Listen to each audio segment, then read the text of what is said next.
Hey people, Wall here. Today I'll be talking about Eternal Cylinder. Eternal Cylinder is a great game. It is unlike anything that you've played before. Even though I found the start of the game a little frustrating, the art style, storytelling, and it just being a unique game, helped in keeping me playing. The art style is very good, reminds me a little of Spore, but also of this old book from I think the 70s, that was made to be just pure nonsense but had a lot of art of alien plants and creatures. Also, reminds me of that 70s animated film with blue people, maybe even a little bit of zoominess for me, especially with the sounds of the creatures. Days tossed about by a stormy sea.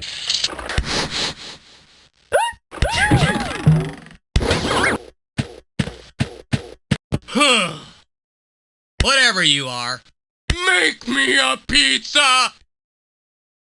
The story is alright. I don't really understand what has happened. There was a lot of words and the guy didn't explain anything. Also, my mind is kind of busy thinking about stuff. I have some kind of idea about it but I don't understand why the cylinder was created or why the things look the way they do. The music is really good. I loved it.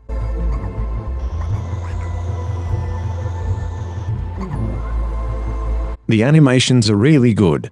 The game runs really good.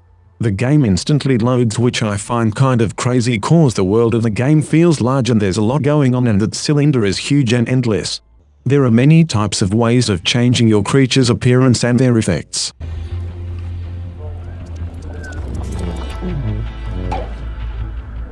There's a couple of options to change some settings to easy mode. The world of the game is beautiful. The sound effects are great. Creatures sound cute. The cylinder is scary when you are trying to escape it and you can hear stuff exploding behind you, even though you aren't close to it. Everything gets crushed, killed, or destroyed by the cylinder. You can save pretty much whenever you want.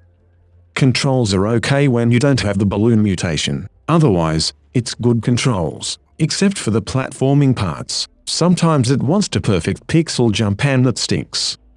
I like rolling and going fast. The beginning part when you have to go around the long neck creature was frustrating. Once you get around, you have to jump into poison. The AI isn't that great, so they're taking their time to get you while you die. Only way to try and do it a little faster is to switch to them, but when you do, all of them will now start to go to your new guy. The switching characters is the worst design decision. It could have been a simple switch your character by cycling them, but it isn't. Like it works that way when you tap it, but it doesn't cycle through all of them, only the ones close to you. Imagine constantly switching between two creatures when there's a couple around you and you want a specific one, so you have to do it the other way, but even that way sucks. When switching your characters, there is another way to do it and that is holding down on it, and you still can't switch to everyone, only the ones close to you. Some creatures may actually be missing sometimes and you can't switch to them to find out where they are. I was pretty frustrated when I first experienced the electrical storm. You can't go far away from the storm because the game won't allow you, even though the area that you were trying to go through looked fine. But with just a couple of lightning strikes that totally didn't hurt you, the game then force kills you if you go too far. You have to stay close to the cylinder. The menu where you can see all the plants sucks. It takes forever to scroll down that long single line list. Using a mouse helps, but it really needs to be organized by category. The plants in the menu don't tell you what they turn you into. No way to change the horizontal or vertical speed of the camera. It only works for the mouse. The game crashed a couple times for me, stating a fatal crash error message. I don't think the game tells you that a blue light above the pillar guides you to locations that you have to go to. I felt like I was exploring a lot of the world when I didn't need to. A lot of fetch-like quests. Pacing of the story could have totally been shorter. I spent a lot of time looking for plants and stuff for upgrades that could never be found. Personally felt like I wasted my time doing that, when I should have just been going for the blue locations and progressing the story, cause getting a lot of mutations doesn't actually matter. When I tried to store a creature in the cloud, and then bringing them back, they lost all their items.